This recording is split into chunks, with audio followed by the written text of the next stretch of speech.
Chapter 7. Lucy. The first chance Lucy had to return to the groundsman's shed was after school. As much as she wanted to hurry home and see if there was another Rose waiting for her, she needed to find out if Jack existed. If she did find him, she didn't know what she'd do. Run screaming? Isn't that what you did for ghosts? Reaching the shed, she stood in front of it and stared at the closed door. Now what was she meant to do? She looked around the area. In the distance she could hear the sound of students as they left for the day. Nearby there was no one. She was all alone in a cluster of trees, standing in front of a locked building. What was she thinking? There was no one here. She should go home. Taking a single step back, she hesitated. She had no idea where else to look for him. Whoever he was or whatever he was gone.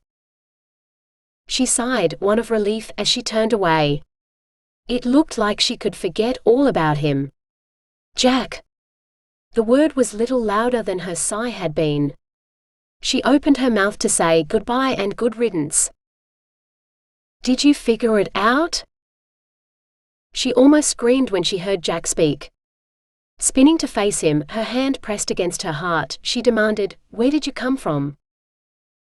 "I guess you don't pay much attention in class if you need to ask that question. I've noticed you've had some fairly detailed classes on the birds and bees. Not like in my day." She ignored his grin, tempted to shake her head and possibly even roll her eyes. "Who are you?" "I've already told you. Jack."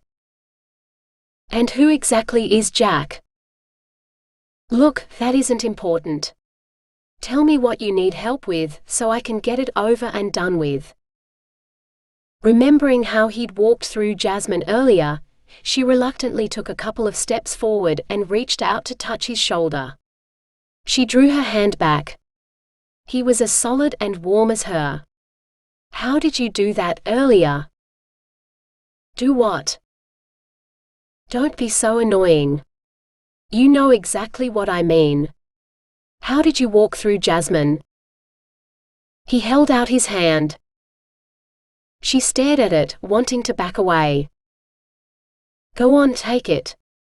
He nodded towards his hand. It took her a moment before she could bring herself to reach out and grasp his hand. It was solid and warm, just like his shoulder had been. His fingers wrapped around hers.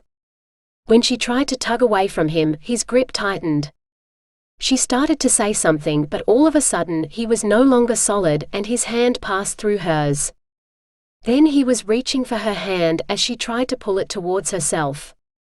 He was quicker than her and held her hand in both of his, once again solid. "How did you do that?" Her words were little more than a breath of air. If he hadn't been holding her hand so tight, she probably would have been over the fence and halfway home by now. As it was, she didn't know why she wasn't screaming. This couldn't be happening to her. "I guess some people would call me a ghost." "Some?" Her voice was higher pitched than usual. Maybe that scream would happen after all. "What do you call yourself?"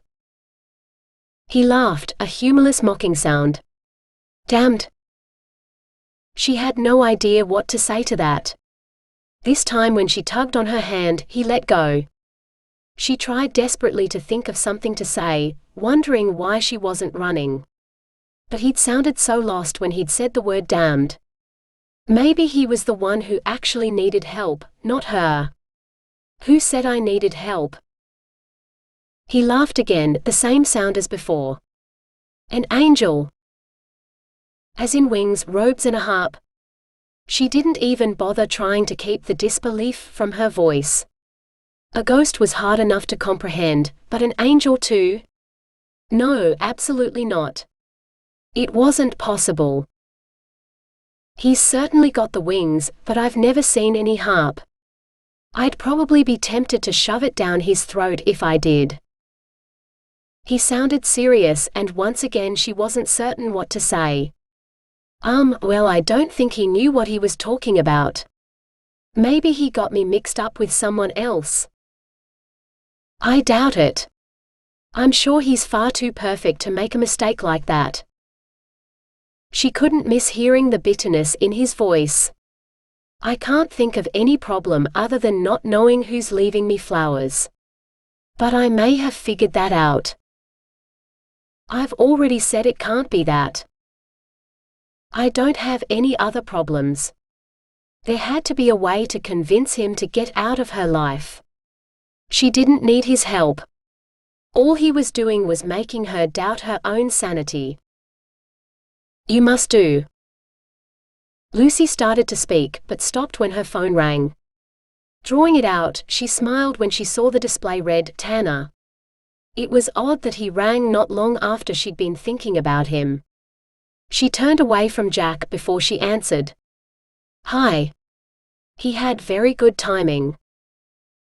I didn't ask you where you live.